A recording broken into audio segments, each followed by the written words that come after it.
وحتى على النبي صلى الله عليه وسلم إنه قرقي سصاقله وحاسكي عائشة أو عنطة الله عنه oo markay ay hilibka goosato intuu ka qaato midka cunaysa meeshii ilkeedu ku yaalaan uu ka goosto waajiib waay ma jiraan hadda ninka iyo xaaskiisa nabi sallallahu alayhi wasallam wuxuu kala sameeyay xaaskiisa biyay koob ku cabaysaa uu ka qaaday meeshii afka ku haysay uu afka saaray maalmaha kale soo safar ku jiray nabi sallallahu alayhi wasallam ayuu ciidankii oo socday xaaskiisa la socday markaasay wuxuu yahay Aisha inaa kula tartamaan rabaa labadeena tartamayn ويصل أردن وكأرد بديه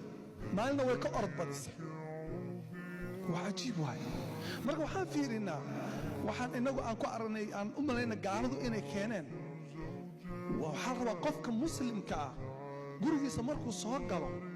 إنه غير كيس أجيله إنه أركو إنه الله الله إنه صوت ويه إنه صوت ويه أصو قصل إيه وفرح سن إنه قرقي صاقلو markay baxaan ayagoo ma jira banaanka ay aadaan ayagoo oratamaya